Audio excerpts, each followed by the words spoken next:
আউযু বিল্লাহি মিনাশ শাইতানির রাজিম। ক্বালা রাব্বি ইশরাহ লি সাদরি ওয়া ইয়াসসির লি আমরি ওয়াহলুল উকদাতাম মিন লিসানি ইয়াফকাহু কওলি। সম্মানিত মুসলিম এবং মুমিন ভাই আর বোনেরা, আপনাদের সকলকে জানাই সালামুন আলাইকুম। আরব্য প্রফেট মোহাম্মদ ইবনে আবদুল্লাহর নয়, কোরআনের মোহাম্মদুর রাসূলুল্লাহর 100টি আহসানুল হাদিস, সহিহ হাদিস, জাল এবং জয়ীফ মুক্ত হাদিস, মিথ্যা মুক্ত হাদিস, যার পর্ব নম্বর 5। 21 নম্বর আহসানুল হাদিস হলো ন্যায় বিচারের জন্য দাঁড়িয়ে যাওয়া নিয়ে। 4 নম্বর সূরা আন-নিসার 135 নম্বর আয়াতে আল্লাহ বলছেন, ইয়া আইয়ুহাল্লাযীনা আমানু কুনু কওয়ামিনা বিল কিসতি শুহাদাআ লিল্লাহ ওয়ালাউ আলা আনফুসিকুম আবিল ওয়ালিদাইন ওয়াল আকরাবিন ইয়াকুন গানিয়ান আও ফাকিরান ফাল্লাহু আওলা বিহিমা ফালা তাত্তাবিউল হাওয়া আন তা'দিলু ওয়া ইন তালবু আও তু'রিদু ফাইন্নাল্লাহা কানা বিমা তা'মালুনা খাবীরা। তোমরা যারা ঈমান এনেছো শোনো, তোমরা সবাই ন্যায় বিচারের উপরেই কায়েম থাকবে, আল্লাহ তাআলার পক্ষ থেকে সাক্ষ্যদাতা হিসেবে। হোক না তা নিজেদের ব্যাপার কিংবা মা বাবা অথবা ঘনিষ্ঠ আত্মীয় স্বজনদের ব্যাপার, চাই সে গরিব কিংবা ধনী হোক, তাদের দুজনের সাথে আল্লাহ তাআলার যোগ সম্পর্কই তো সবচেয়ে বেশি। তাই তোমরা খেয়াল খুশির অনুগত হবে না, যাতে তোমরা ন্যায় বিচার থেকে দূরে সরে পড়বে। তোমরা যদি বিকৃত বিবরণ দাও কিংবা এড়িয়ে যাও, তাহলে আল্লাহ সেসবের খবর রাখেন তোমরা যা কিছু করে যাচ্ছ। এই মুহাম্মদুর রাসূলুল্লাহর আহসানুল হাদিস মানার জন্য কোনো কালেও কি মুহাম্মদ ইবনে আবদুল্লাহ ইবনে আব্দুল মুত্তালিব বিন হাশিমের লাহওয়াল হাদিসের দরকার পড়বে? নিশ্চয় পড়বে না। 22 নম্বর আহসানুল হাদিস, মৃতদের সম্পদ সুষ্ঠুভাবে বিতরণ নিয়ে আল্লাহ বলছেন 4 নম্বর সূরা আন-নিসা 7 নম্বর আয়াতে, লিররিজালি নাসিবুম মিম্মা তারাকাল ওয়ালিদানি ওয়াল আকরাবুন ওয়ালিন-নিসাই নাসিবুম মিম্মা তারাকাল ওয়ালিদানি ওয়াল আকরাবুনা মিম্মা ক্বাল্লা মিনহু আও কাসুর নাসিবাম মাফরুযা। পুরুষদের জন্য ন্যায্য অংশ রয়েছে যা তাদের মা বাবা ও ঘনিষ্ঠ আত্মীয়রা রেখে গেছে, এবং মেয়েদের জন্য অংশ নির্দিষ্ট করা হয়েছে। মা বাবা ও নিকট আত্মীয়রা যা রেখে গেছে, কম বেশি যাই হোক না কেন, তাতে তাদের অংশ নির্দিষ্ট করা হয়েছে। 23 নম্বর জাল জয়ীব মুক্ত আহসানুল হাদিস মুহাম্মদুর রাসূলুল্লাহর নারীদের অধিকার নিয়ে 4 নম্বর সূরা আন-নিসা এর আয়াত নম্বর 7-এ কি বলা আছে? লিররিজালি নাসিবুম মিম্মা তারাকাল ওয়ালিদানি ওয়াল আকরাবুন ওয়ালিন-নিসাই নাসিবুম মিম্মা তারাকাল ওয়ালিদানি ওয়াল আকরাবুনা মিম্মা ক্বাল্লা মিনহু আও কাসুর নাসিবাম মাফরুযা। পুরুষদের জন্য ন্যায্য অংশ রয়েছে যা তাদের মা বাবা এবং ঘনিষ্ঠ আত্মীয়রা রেখে গেছে। ঠিক তদ্রূপ আল্লাহ কি বলছেন? নারীদের জন্য অংশ নির্দিষ্ট করা হয়েছে।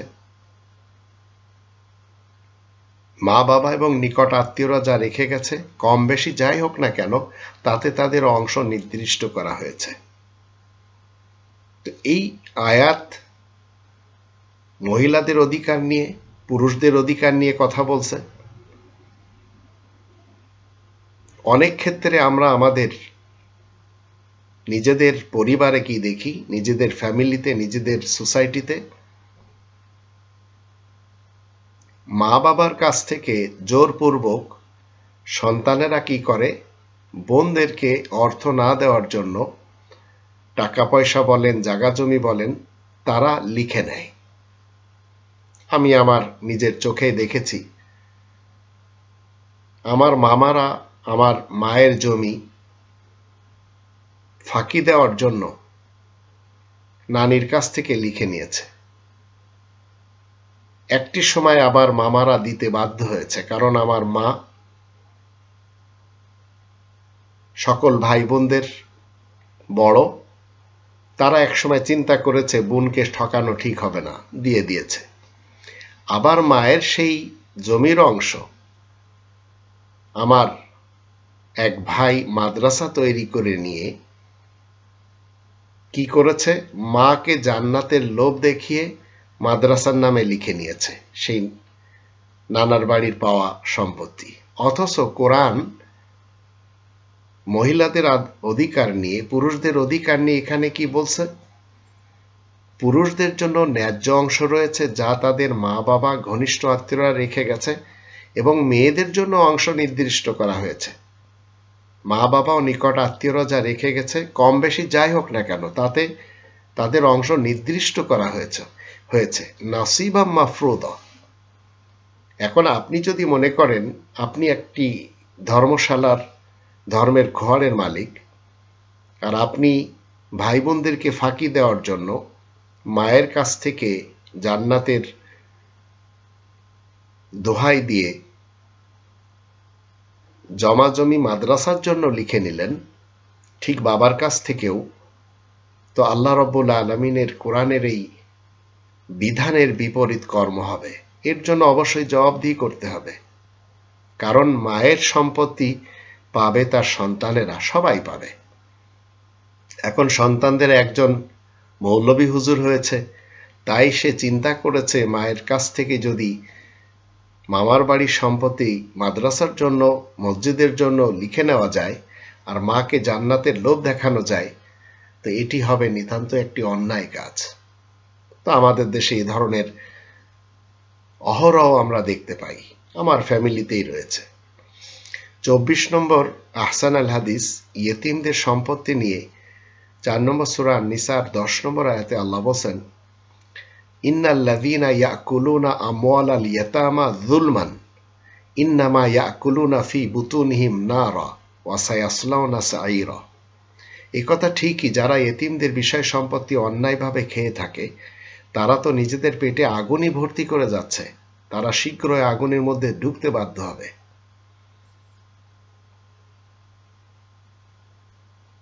সমাজের এতিম যারা রয়েছে, ফ্যামিলির এতিম যারা রয়েছে, তাদের অধিকার হরণ করার জন্য এক শ্রেণীর লোকেরা মরিয়া হয়ে উঠেছে। এটি আপনার আমার ফ্যামিলিতেই আমরা দেখতে পাই।